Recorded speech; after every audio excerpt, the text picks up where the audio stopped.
بسم اللہ الرحمن الرحیم نحمدہ ونصلی علی رسولہ الکریم۔ معزز مہمانان گرامی، آج صبح سے الحمدللہ اتنی اچھی مثبت اور چشم کشا گفتگو ہوتی رہی۔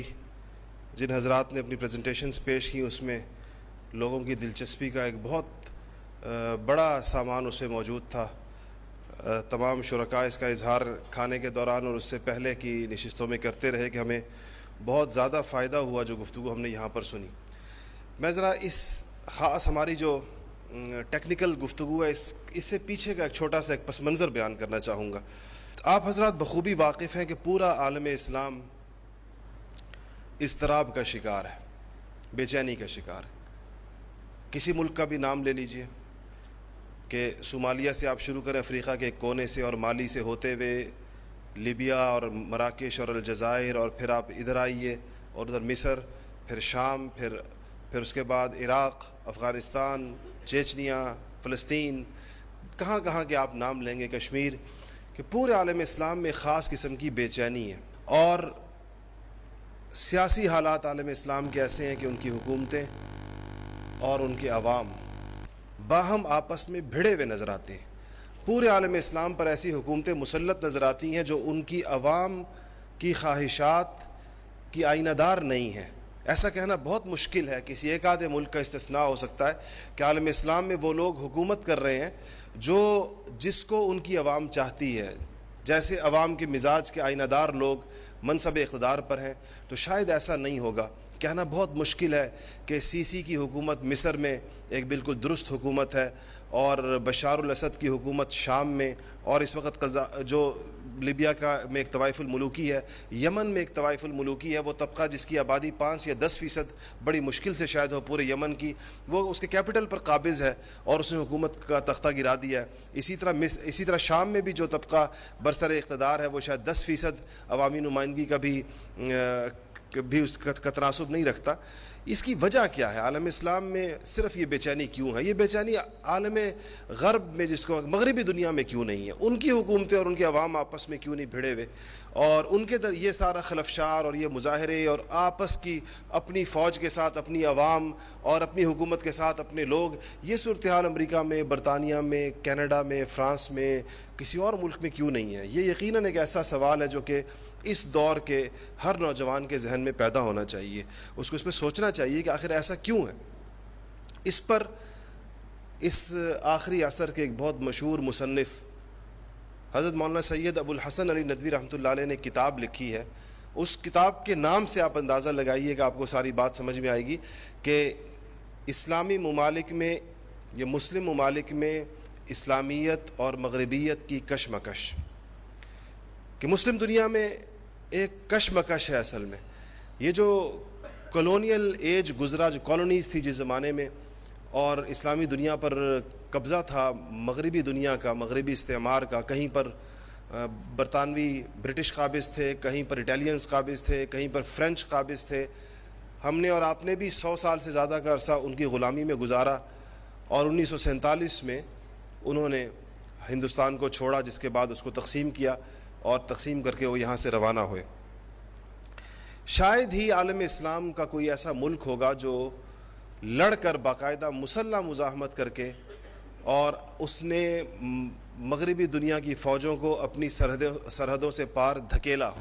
اسے نکالا ہو۔ ایسا شاذ و نادر، بہت کم ہی شاید کسی علاقے میں ایسا ہوا ہوگا۔ مغربی دنیا کو یہ وقت ملا، ایک اطمینان بخش وقت ملا،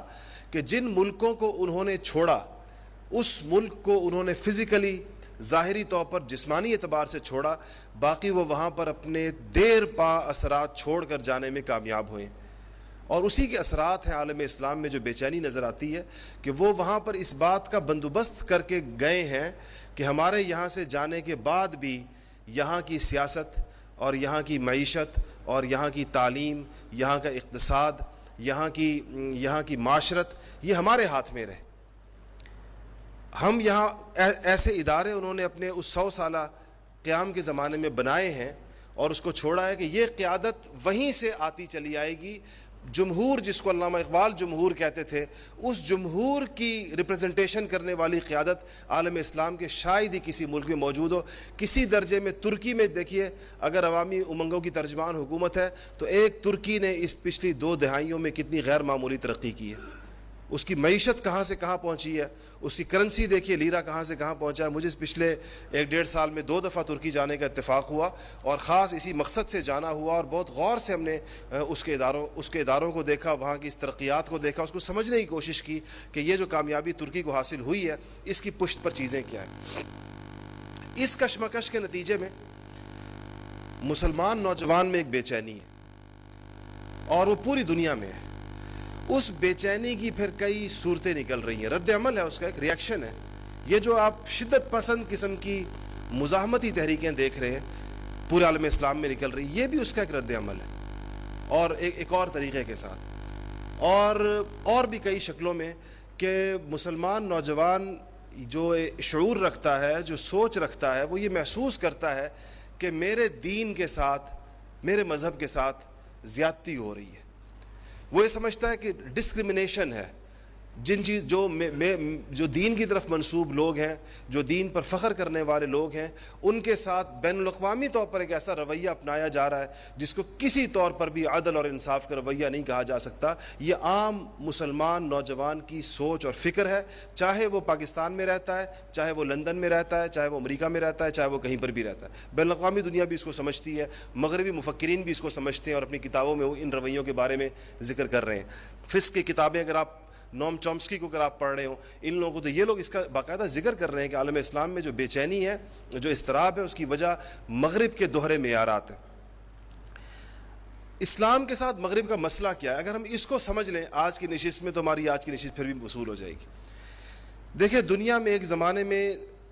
مذاہب کی جنگ تھی، ہم اس کو صلیبی جنگیں بھی کہتے ہیں، جو عیسائیت کے ساتھ ہوئیں، یہودیت اور عیسائیت کی جنگیں بھی ہوئیں، اسلام کے ساتھ عیسائیت کی جنگیں بھی ہوئیں۔ پچھلے 100-150 سالوں سے جو تہذیب، جو سویلائزیشن، جو کلچر دنیا پر غالب ہے، اس کو کوئی مذہبی کلچر کہنا مشکل ہے۔ اس کی پشت پر نہ کوئی ایسی خاص عیسائیت ہے، اس کی تعلیمات ہیں، نہ اس کی پشت پر کوئی ایسی یہودیت کی تعلیمات ہیں۔ یہ ایک نئی تہذیب آئی ہے جو اصل میں مادیت اور مادے کے اوپر اور ظاہریت کے اوپر، اس کا یعنی ظاہری طور پر جو چیزیں اچھی لگیں، خوشنما نظر آئیں، اور اس کے پشت پر مادی، نفسانی اس کے مفادات ہوں، اس پر اس کی بنیاد رکھی گئی ہے۔ اسی لیے اس کا کوئی کوڈ آف کنڈکٹ نہیں ہے، اسی لیے اس کا کوئی بین الاقوامی دنیا نے اس کے لیے کوئی ضابطہ طے نہیں کیا ہے، اس کو کھلا چھوڑا گیا ہے کہ بھئی یہ کمانے کی تہذیب ہے، یہ زیادہ سے زیادہ حاصل کرنے کی تہذیب ہے۔ اس کے لیے چند ایسے قوانین زیادہ بنانے کی کوشش کی گئی ہے کہ جس سے لوگ ایک دوسرے کو کوئی زیادہ نقصان نہ پہنچائیں، باقی اس کی کوئی اخلاقیات طے نہیں کی گئی ہیں، کوئی مذہبی بنیاد اس کو فراہم نہیں کی گئی ہے کہ کسی طور پر بھی۔ یہ تہذیب آئی، اور اس تہذیب کی جو قیادت تھی، یا اس کے سامنے جو چیز تھی، وہ سائنس اور ٹیکنالوجی کی ترقی تھی۔ اس میں انفارمیشن ٹیکنالوجی بھی آتی ہے، اس میں سائنس کی جتنی ترقیات ہیں۔ میں نے جس طرح پہلے عرض کیا آپ سے کہ کاش یہ ترقیات اگر مسلمانوں کے ہاتھ سے ہو رہی ہوتی، اس کی قیادت مسلمانوں کے ہاتھ میں ہوتی، دنیا ایک اور چیز دیکھتی، ایک نئی چیز دنیا کے سامنے ہوتی۔ مسلمانوں نے اپنی قیادت کے زمانے میں دنیا کو جو چیزیں دی ہیں، اس میں ضرر نہیں تھا، وہ سراسر نفع کی چیزیں تھیں۔ 2 دھاری تلوار وہ نہیں ہوا کرتی تھی، اس کے ضرر کو اس سے آپ آج اتنے انٹرنیٹ کے ایکسپرٹس بیٹھے ہوئے، آپ بتائیے کہ اگر انٹرنیٹ کے جو بانی اور جن کے ہاتھ میں اس کا نظام ہے، اگر آج وہ اس کو پیوریفائی کرنا چاہیں، اس کو پاک کرنا چاہیں، تو ان کے لیے کیا مشکل ہے؟ فیس بک کو لے لیجئے کہ اگر فیس بک پر یہ نظام آ جائے کہ جس نے کوئی نامناسب تصویر اپلوڈ کی، کسی نے کوئی ایسا سٹیٹس اپڈیٹ کیا جو کسی خاص قسم کے معتقدات سے ٹکراتا ہو، اسی لمحے اس کا اکاؤنٹ بلاک ہو جائے گا، اسی لمحے وہ فیس بک کی دنیا سے باہر ہو جائے گا۔ تو آپ دیکھیں یہ ایک دن کے اندر پوری فیس بک صاف ہوتی ہے نہیں ہوتی؟ لیکن جن لوگوں کے ہاتھ میں ہے، یہ ان کے مسئلے نہیں ہیں، مسئلے تو میرے اور آپ کے ہیں، اور ہمارے ہاتھ میں نہیں ہیں۔ مسئلہ یہ ہے ساری دنیا، جن کے ہاتھ میں ان کے یہ مسائل نہیں ہیں، یہ ان کا کنسرن نہیں ہے، یہ ان کی پریشانی نہیں ہے، اور جن کی یہ پریشانی ہے وہ ہیلپ لیس ہے، ان کے ہاتھ میں کچھ نہیں ہے۔ تو جب یہ نئی تہذیب جو آئی، جو چیز میں آپ کو خاص طور پر سمجھانا چاہ رہا ہوں، یہ جب نئی چیز آئی دنیا میں، سائنس اور ٹیکنالوجی کی ایک خاص قسم کی ترقی، جو مذہب بیزار تھی, جو خدا بیزار تھی, جب یہ دنیا پر چھانے لگی تو اس کے سامنے مذاہب کھڑے نہیں ہوئے باقی دنیا کے. عیسائیت نے اس کو رستہ دے دیا, عیسائیت نے طے کر لیا ہم اس کے سامنے نہیں آئیں گے, اپنا مذہب اٹھا کر چرچ میں بند کر دیا. انہوں نے کہا ہمارا مذہب صرف چرچ میں رہے گا, چرچ سے باہر ہمارے مذہب کی, ہمارے فادر کی, ہمارے پوپ کی, کسی قسم کی کوئی کردار اس کا نہیں ہوگا. یہ عیسائیت نے طے کر لیا. یہودیت اس کے سامنے نہیں آئی, ہندو مت اس کے سامنے نہیں آیا. آج دیکھیں ہندوستان کی معیشت دنیا کی تیز رفتار ترقی والی معیشتوں میں شمار ہوتی ہے, مگر ہندوستان کا اور ایک ہندو قوم پرست جماعت کی حکومت ہے ہندوستان میں, مگر اس نے مادیت کے اس سیلاب کے سامنے ہندو مذہب کو کھڑا نہیں کیا, بلکہ یہ جو موجودہ مودی جو وزیر اعظم بنے ہندوستان کے, پوری دنیا کے تجزیہ نگار اس بات پر متفق ہیں کہ ان کو ہندوستان کا سرمایہ دار طبقہ لے کر آیا ہے, کیونکہ گجرات میں انہوں نے تاجروں کو, صنعت کاروں کو خاص قسم کی آزادیاں دیں, ان کو اپنی دولت کو ضرب دینے کی اور ملٹیپلائی کرنے کی ان کو سہولت دی. اس کے نتیجے میں ہندوستان کا سرمایہ دار طبقے نے یہ سمجھا اور جانا کہ اگر یہ آدمی جو ہمیں ایک صوبے میں اتنا اکوموڈیٹ کر سکتا ہے, فیسیلیٹیٹ کر سکتا ہے, اس کو اگر ہم مرکز میں لے کر آئیں تو ہماری دولت کے لیے, ہمارے سرمایہ کے لیے یہ بڑا مفید ثابت ہوگا. تو ایک پوری, ہم جس زمانے میں مودی کی الیکشن کمپین چل رہی تھی تو ہم ہندوستان گئے تھے, اور اس کمپین سے ہم نے اندازہ لگایا تھا کہ اس کی پشت پر اتنا بڑا سرمایہ تھا, اربوں کھربوں روپے کی وہ کمپین نظر آتی تھی ہمیں دلی کے سڑکوں پر اور چوراہوں پر. جس قسم کے جلسے کیے, اور جو آپ کی فیلڈ ہے آئی ٹی کی, اس کو جس طریقے سے استعمال کیا. آپ نے شاید سنا ہوگا کہ اگر وہ جس طرح میں یہاں بیان کر رہا ہوں تو میں تو کھڑا یہاں پر ہوں, لیکن مودی کے جلسے 35 جلسے 40 جلسے بیک وقت ہوتے تھے پورے ہندوستان میں 50, اور ہر جگہ وہ آئی ٹی کی مدد سے اس کا ایک ایسا سانچہ بنا کر اسٹیج پہ کھڑا کرتے تھے کہ ہر جگہ یوں لگتا تھا کہ وہ یہاں بیان کر رہا ہے. یعنی یہ جو شبیہ ہے اس کو روشنیوں کے اندر لا کر وہ آسام سے لے کر کلکتہ تک, ایک کونے سے دوسرے کونے تک اس کے جلسے چلتے تھے. کہنے کا مقصد یہ کہ ہندو تہذیب رکاوٹ نہیں بنی, ہندو مذہب رکاوٹ نہیں بنا, باوجود وہ لوگ جو وہاں پر مذہب کے پرچارک ہیں. کانگریس پارٹی ہوتی تو ہم کہتے ہیں چلو وہ تو سیکولرزم کی بات کرتی ہے, بھارتیہ جنتا پارٹی تو ہندو مذہب کی بات کرتی ہے, وہ تو ہندو مت کی بات کرتی ہے, وہ رکاوٹ نہیں بنی. اگر رکاوٹ اس سیلاب کے سامنے دنیا کو نظر آ رہی ہے اور جس سے دنیا خائف ہے اور اس کو ایڈجسٹ کرنا چاہتی ہے, اس مسئلے کو سیٹل کرنا چاہتی ہے, تو وہ اسلام ہے. کہ اسلام کمپرومائز کرنے کو تیار نہیں ہے. اسلام یہ ماننے کو تیار نہیں ہے کہ اگر کسی کو مادی غلبہ حاصل ہو گیا ہے, اگر کسی کو عسکری غلبہ حاصل ہو گیا ہے, اگر کوئی دنیا پر, تو اس کا مطلب یہ ہے کہ اب ہم اپنے دین کو ان کی مرضی کے مطابق ڈھالیں گے, اب ہم اپنے دین میں تبدیلیاں لائیں گے, جیسے وہ چاہیں گے ہم اپنے دین کو ویسا رنگ دیں گے. اس کو ماننے کو اسلام تیار نہیں ہے. اور اتنے اس کو غیور پیروکار ملے ہیں کہ اگر میرے جیسا کوئی دین کا پیشوا سمجھے جانے والا بندہ, یعنی جو مذہبی رہنما سمجھا جائے, اس پر آمادہ بھی ہو جائے تو عوام الناس اس پر آمادہ نہیں ہوتی, اور ایسے پیشواؤں کی پیشوائی کا جنازہ نکل جاتا ہے عالم اسلام میں جو اگر اس پر کمپرومائز کرے, اگر وہ اسلام کو اگر وہ ڈھالنا شروع کر دے مغربی مزاج کے مطابق. تو مغرب نے بتائے ہمیں بڑا واضح طور پر, ان کے مفکروں نے لکھا ہے کہ وہ اسلام کا کون سا ورژن ہمیں قابل قبول ہوگا. انہوں نے بتایا ہمیں کہ آپ عبادات کریں پورے شوق کے ساتھ, آپ کو نماز سے نہیں روکا جائے گا, آپ کو روزے سے نہیں روکا جائے گا, آپ کو حج سے نہیں روکا جائے گا, آپ کو زکوٰۃ دینے سے نہیں روکا جائے گا کہ چیریٹی دنیا بھر میں ہوتی ہے آپ بھی کریں. بات آپ کی اس دن ان کے ساتھ بگڑتی ہے جس دن آپ یہ کہیں کہ اسلام فقط, جس کو آپ لوگ ریلیجن کہتے ہیں, اسلام فقط ایک ریلیجن نہیں ہے, اسلام ایک وے آف لائف ہے. اسلام ہر شعبے کے بارے میں رہنمائی دیتا ہے, اس کو رستہ دکھاتا ہے, اس کے بارے میں احکامات دیتا ہے, اور اس پر ہم مسلمانوں کا اصرار ہے. اس کے کسی ایک شوشے سے, اس کے کسی ایک حکم سے, اس کی کسی ایک آیت سے, اس کی کسی ایک حدیث سے ہم دستبردار ہونے کو تیار نہیں. جب آپ یہ بات کہتے ہیں تو تب آپ کا مقابلہ شروع ہوتا ہے, تب آپ کی بات شروع ہوتی ہے, تب یہ ساری پریشانیاں شروع ہوتی ہیں جو اس وقت آپ عالم اسلام میں دیکھ رہے ہیں. پورا عالم اسلام ایک کونے سے لے کر دوسرے کونے تک آج اس کا خون بہہ رہا ہے, آج یہ بلیڈ کر رہا ہے پورا کا پورا عالم اسلام. اس کی وجہ یہ موقف ہے امت مسلمہ کا. آج اگر یہ 1 ارب 70 کروڑ مسلمان مغربی دنیا سے کہہ دیں کہ جیسے باقی مذاہب نے آپ کو رستہ دیا ہے,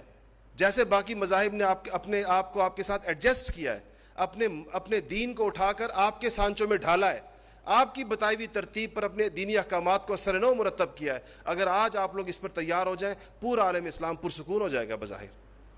یہ سارے مسائل اس کے ختم ہو جائیں گے. یہ جو مزاحمت ہے, یہ اس چیز کی مزاحمت ہے کہ مسلمان عسکری طور پر کمزور ہونے کے باوجود, مادی طور پر کمزور ہونے کے باوجود اپنے نظریے, اپنے عقیدے اور اپنے مذہب کی بقا کی جنگ لڑ رہے ہیں, اور اس سے دستبردار ہونے کو امت مسلمہ تیار نہیں ہے. چاہے وہ افریقہ کے صحراؤں کے اندر وہ غریب افریقی مسلمان ہیں, یا چاہے وہ مشرق وسطیٰ کے مالدار تیل کے کنووں کے مالک مسلمان ہیں, ہر طرف یہ اس ایک موقف پر امت مسلمہ کھڑی ہے. اور یہ حضور اکرم صلی اللہ علیہ وسلم کی نبوت کا اعجاز ہے, باوجود ہماری کمزوریوں کے, باوجود ہماری خطاؤں کے. اگر یہ نہ ہوتا تو ہمیں مسئلہ کیا تھا؟ باقی دنیا پرسکون ہے, آرام ہے, ہندو آرام سے ہیں, بدھ آرام سے رہ رہے ہیں دنیا میں, اور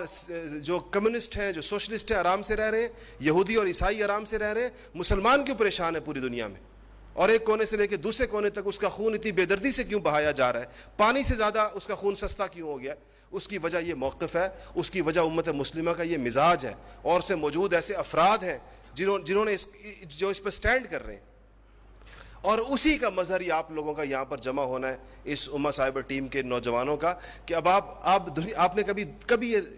یہ لکھا ہوا انہوں نے اسلامفائی, کہ ڈیجیٹل ورلڈ کو اسلامفائی کیا جائے. کبھی آپ نے سنا کہ ہندوؤں نے کہا ہو کہ ڈیجیٹل ورلڈ کو ہندوفائی کیا جائے؟ اور آپ نے سنا کہ کرسچنز نے کہا ہو کہ ڈیجیٹل ورلڈ کو جو ہے وہ کرسچنائز کیا جائے؟ یا جوز نے کہا ہو, یا بدھسٹ نے کہا ہو کہ اس کو بدھیفائی کیا جائے اسلامک ڈیجیٹل ورلڈ کو؟ آپ نے کبھی یہ بات سنی زندگی کے اندر؟ ان کا کنسرن نہیں ہے, ان کا مسئلہ نہیں ہے. وہ سوچتے ہیں ڈیجیٹل ورلڈ کا ہمارے مذہب سے کیا لینا دینا؟ مذہب تو پوجا پاٹ کا نام ہے, کسی مندر میں جا کر پوجا کرو, یہ مذہب ہے, اور یہ تو دنیا کے کام ہے, مذہب کا اس سے لینا دینا نہیں. آپ لوگوں کا مسئلہ, یہ مغربی دنیا دیکھتی ہے اس چیز کو کہ اب ایک چیز ہم نے بنائی ہے, ہمارے ہاتھ میں ہے, ہم اس کے مالک ہیں. ان دیوانوں پاگلوں کو دیکھو, کہتے ہیں اس کو اسلام کے سانچے میں ڈھالو, اس کو اسلام کا پہناوا اس کو بھی پہناؤ. اس سے دنیا زچ ہو گئی ہے کہ ہر جو چیز ہمارے ہاں سے آتی ہے, مسلمان کھڑے ہو جاتے ہیں کہ بھئی اس کو تو اسلامی پہناوا پہنایا جائے گا تو ہمارے لیے قابل قبول ہے. اگر یہ اسلامی پہناوے میں نہیں آئے گی تو ہم اس کے بارے میں, ہم اس کی کوشش میں لگے رہیں گے اس کو ٹھیک کرنے کی. تو یہ ایک ایسی مضبوط چیز امت کے ہاتھ میں موجود ہے. باوجود ان تمام کوششوں کے, باوجود ان تمام جو دنیا میں آپ جو کچھ دیکھ رہے ہیں, سب ہونے کے باوجود, جب تک یہ چیز امت مسلمہ کے اندر موجود ہے, اس وقت تک کوئی بھی اس کو شکست نہیں دے سکتا. دنیا اپنی کوشش کرتی رہے گی. اور اس دور کے سارے مفکرین یہ لکھ رہے ہیں, اور بار بار اس بات کو لکھ رہے ہیں کہ سارے مذاہب کو جدید تہذیب نے, نئی تہذیب نے سارے مذاہب کو شکست فاش دے دی ہے, ان کو رستے سے ہٹا دیا ہے. اگر پورے قد کے ساتھ کھڑا ہوا ہے تو صرف اسلام مقابلے میں کھڑا ہوا ہے, کہ اس کے پیروکار اپنے نبی کی لائی ہوئی ایک ایک چیز کو اون کرتے ہیں, اس پہ سٹینڈ کرتے ہیں. قرآن کی کسی ایک آیت سے دستبردار ہونے کو تیار نہیں ہے. کتنا مغربی مفکرین نے لکھا, آپ کو پتہ ہے؟ قرآن کا ورژن دیا الفرقان کے نام سے مغربی دنیا نے, کہ اگر قرآن پاک سے اتنی آیات نکال دی جائیں, اتنی 100 آیات اگر قرآن سے کم کر دی جائیں, تو پھر جو قرآن بچتا ہے پوری مغربی دنیا کو قابل قبول ہے. آپ کسی ایسے قرآنی ورژن پہ تیار ہیں؟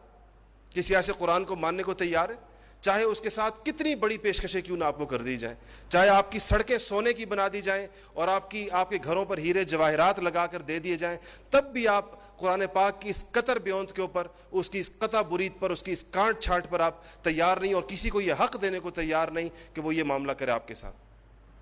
تو یہ اس کا یہ جتنے کام جس میں آج یہ نوجوان نظر آتے ہیں پوری دنیا میں, اپنی صلاحیتیں پیش کر رہے ہیں اور اپنے اوقات دے رہے ہیں, جان اور مال کی قربانیاں دے رہے ہیں, یہ اصل میں اس چیز کا خواب ہے. اور وہ جو نظریہ اور عقیدہ ہے جو ہمارے اندر موجود ہے کہ اللہ جل شانہ نے حضور اکرم صلی اللہ علیہ وسلم کو دنیا میں بھیجا اس لیے تھا, هو الذی ارسل رسولہ بالہدی ودین الحق لیظہرہ علی الدین کلہ. حضور تشریف اس لیے لائے تھے کہ دنیا کے اندر جتنے مذاہب ہیں, دنیا میں جتنے نظریات ہیں, دنیا میں جتنے ازم ہیں, دنیا میں جتنے خیالات ہیں لوگوں کے, جتنے نظام ہیں, ان سب پر حضور کا لایا ہوا نظام غالب ہو جائے, حضور کا لایا ہوا نظام اسے ظاہر ہو جائے, غالب ہو جائے, اس سب کی قیادت اس کے ہاتھ میں ہو. حضور اکرم صلی اللہ علیہ وسلم کی تشریف آوری کا مقصد یہ تھا, اور حضور کے نام لیوا پوری دنیا میں ایک کونے سے لے کے دوسرے کونے تک آج اس کے اوپر کھڑے. اور اس سے دستبردار ہونے کو تیار نہیں ہے۔ اسی سوچ کے تحت یہ سارے شعبے بنتے ہیں، اسی سوچ کے تحت ہمارے ہاں یہ جتنا کام شروع ہے، یہ الحمدللہ یہ آج آپ نے کلیت الشریعہ کے نوجوانوں کی کچھ باتیں سنی، یہ آپ کی طرح کے یونیورسٹیوں کے نوجوان ہیں اور یونیورسٹیوں سے پڑھنے کے بعد یہ دین پڑھنے کے لیے یہاں پر آئے۔ آج آپ نے انجینئر معاذ صاحب کی اپلیکیشنز دیکھی جو یہ بنانے چلے ہیں انشاءاللہ۔ یہ یو ٹی پشاور گریجویٹ ہے اور یہاں پر اس وقت تفسیر، فقہ اور حدیث اور یہ چیزیں پڑھ رہے ہیں ماشاءاللہ۔ جس طریقے سے یہ انگریزی پڑھتے ہیں اس سے زیادہ آج کل امید ہے مجھے کہ اس سے زیادہ روانی سے یہ عربی پڑھتے ہوں گے اب، اور وہ جو خاص ہماری ٹیکنیکل قسم کی عربی ہے، جو کتابوں کی عربی ہے، جو مشکل بھی ہوتی ہے کافی زیادہ۔ تو یہ ساری کوششیں در حقیقت اسی مقصد کے لیے قیادت فراہم کرنے کی کوشش ہے کہ امت کے اندر جذبہ تو ہے اور ہر بندہ اپنی زندگی لگانے کے لیے تیار بیٹھا ہے، لیکن اس کو قیادت چاہیے، اس کو لیڈرشپ چاہیے، ایسے لوگ چاہیے جو قرآن و حدیث کو سمجھتے ہوں اور اپنے زمانے کو بھی سمجھتے ہوں، اور پھر وہ قرآن و حدیث کے ساتھ اپنے زمانے کو ریلیٹ کر سکیں، اپنے زمانے کو جوڑ سکیں اور قرآن و حدیث کو زمانے کی قیادت کے مقام کے اوپر رکھ سکیں کہ جہاں زمانہ پیچھے چلے قرآن و سنت اس کے آگے چلے۔ ایسے لوگوں کی ضرورت ہے۔ تو یہ جو آپ لوگ جس مقصد کے لیے جمع ہوئے ہیں ماشاءاللہ، اور بہت مجھے خوشی ہے اس پر جس قسم کے حضرات تشریف فرما ہیں، جو آپ کا تعارف ہوا، جس طرح کی آپ لوگوں نے پریزنٹیشنز اتنی فکر مندی کے ساتھ دیں۔ وجاہت علی خان صاحب کی پریزنٹیشن خاص طور پر میرے لیے بہت زیادہ حیران کن تھی، بہت محنت کے ساتھ یہ ریسرچ تھی جو انہوں نے کی ہوئی ہے، اور اگر آج ہمارے پاس زیادہ وقت ہوتا تو اس بات کو مزید تفصیل کے ساتھ سننے کا دل چاہ رہا تھا، اس میں زیادہ ڈیٹیلز ہوتی۔ تو یہ ساری اس چیز کی کوشش ہے کہ ہم نے امت کے ان طبقات کو اگر کہیں ان پر کمزوری آئی ہے، کہیں پر ان میں ڈھیلا پن آیا ہے، کہیں وہ اغیار کے نرغے میں آ گئے ہیں، اس سے ہم نے ان کو نکالنا ہے۔ ایک چیز اور آپ کے سمجھنے کی ہے، دیکھیں امت مسلمہ کو چیلنجز ہمیشہ درپیش رہے ہیں، لیکن ماضی میں ایسا ہوتا رہا کہ اگر اسلام کے حوالے سے شکوک و شبہات پیدا کیے جاتے تھے تو اس کا ذریعہ کیا چیز ہوتی تھی؟ اس کا ذریعہ قلم اور کاغذ ہوتا تھا،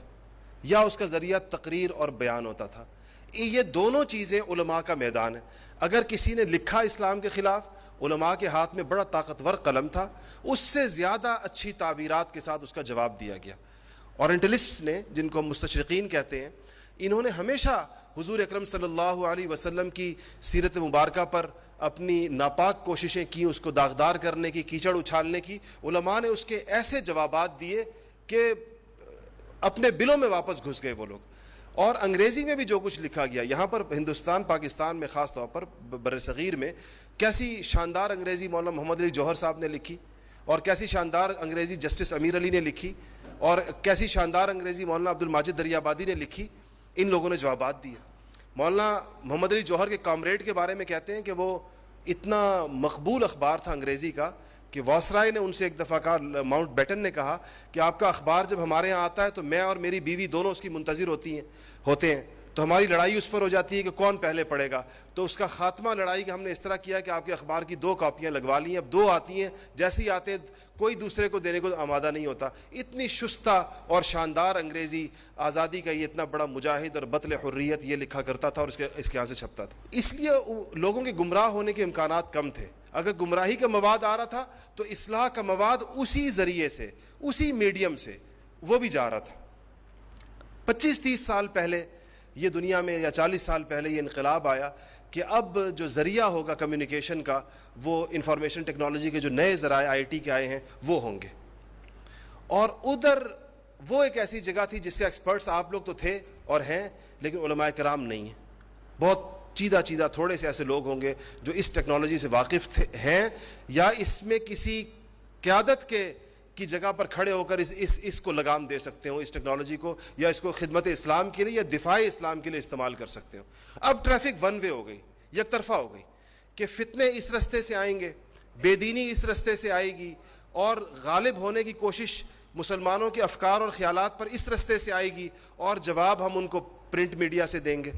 جواب ہم ان کو اخبار میں دیں گے، جواب ہم ان کو رسائل میں دیں گے، جواب ہم ان کو البلاغ میں اور بینات میں اور الخیر میں اور ضرب مومن میں اور اسلام میں ہم جوابات وہاں دیں گے، سوالات یہاں پر پیدا ہو رہے ہیں۔ تو یہ گیپ پیدا ہوا بہت بڑا، اور اس پورے اس وسیع گیپ میں ہماری نوجوان نسل بہہ رہی ہے،